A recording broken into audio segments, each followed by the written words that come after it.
구독과 좋아요는 콘텐츠 제작에 큰 힘이 되니 꼭 눌러주시길 바랍니다. 올 겨울에는 유난히도 눈이 많이 내리고 있습니다.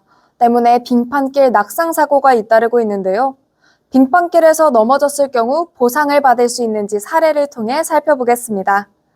사례자는 밤길에 귀가 중 아파트의 입구에 길이 꽝꽝 얼어 그만 넘어지고 말았습니다. 그 결과 상해를 입었고 이에 관해 아파트 입주자 대표회의에 책임이 있는지 관해 살펴보겠습니다. 서울중앙지방법원의 최근 판결에 따라 판단해보면 사항과 같이 아파트 입구에 빙판에서 넘어져 부상을 입은 경우 해당 아파트 입주자 대표회의에서 시설 관리 의무 위반에 의한 책임을 물어 손해배상을 청구할 수 있습니다. 다만 손해배상액의 구체적 산정에 있어서는 사고의 발생 경위 및 결과, 사고 피해자의 과실 여부 및 정도 등의 재반 사정이 참작될 것입니다.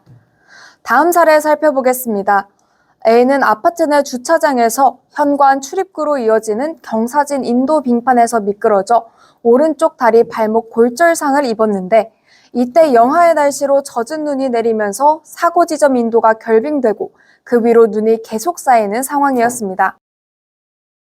이에 아파트 입주자 대표회의와 영업배상책임보험 계약을 체결한 보험회사를 상대로 6,800여만 원을 배상하라며 소송을 제기했고 보험회사는 A에게 전적인 과실이 있다고 하면서 인도에 염화칼슘을 뿌려 재빙 작업을 했음에도 영하의 날씨에 밤새 젖은 눈이 내려 결빙 자체를 막을 수는 없었다고 했습니다.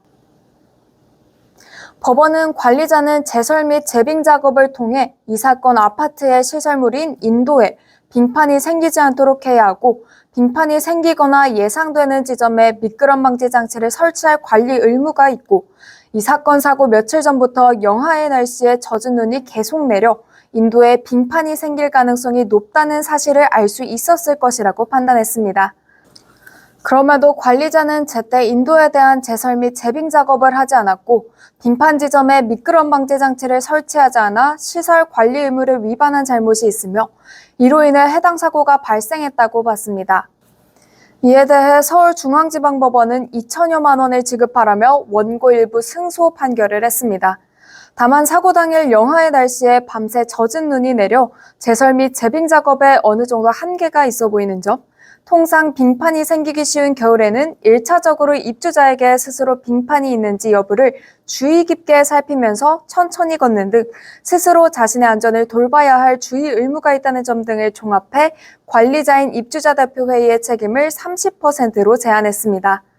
따라서 이러한 서울중앙지방법원의 판단을 고려해 볼 때 사항과 같이 아파트 입구에 빙판에서 넘어져 부상을 입은 경우 해당 아파트 입주자 대표회의에서 시설 관리 의무의 위반에 의한 책임을 물어 손해배상을 청구할 수 있습니다.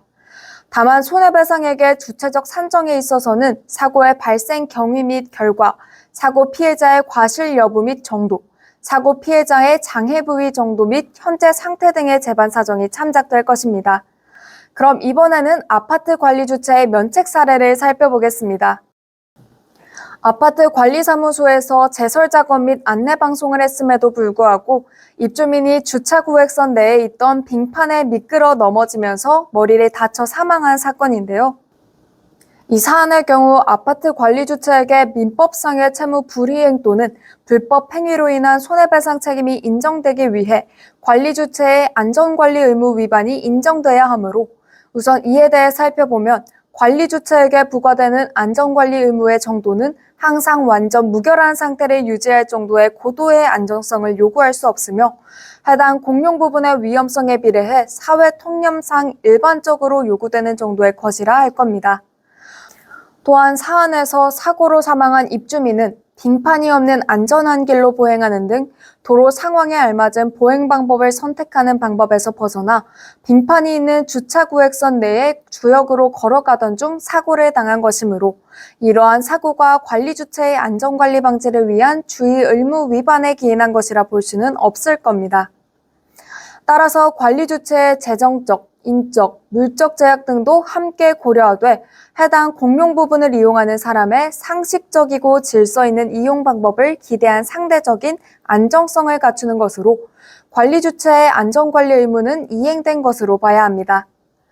따라서 안전관리 업무 등을 행하는 관리주체인 관리사무소장이 단지 내 도로와 인도 곳곳에 제설 작업을 하였으며 노약자 외출 자제, 결빙 구간 주의, 제설 작업 동창 등에 대한 안내 방송을 한 사안의 경우 관리 주체의 재정적, 인적, 물적 제약 등을 함께 고려해 볼 때 빙판이 생긴 경우 관리 주체로 하여금 보행을 위해 일반적으로 사용돼야 하는 인도 및 도로 부분을 넘어 아파트 내 인도 및 도로에 형성된 모든 빙판을 제거하도록 요구하는 것은 사실상 불가능한 것으로 판단됩니다. 따라서 아파트 관리 주체인 관리사무소장의 안전관리 방지를 위한 주의 의무 위반을 인정할 수 없으므로 관리사무소장에게 민법상의 채무 불이행 또는 불법 행위로 인한 손해배상 책임이 인정되지 않습니다. 위 사례들로 볼 때 사건을 종합적으로 판단해 주체 측 관리 소홀로 인한 과실 책임이 있을 때는 배상을 받을 수 있습니다.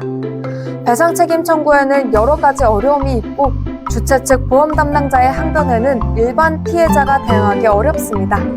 저희 보베로TV에 문의해 주시면 최선을 다해 도와드리겠습니다. 이상으로 빙판길 낙상사고 3가지 사례에 대해 설명드렸습니다.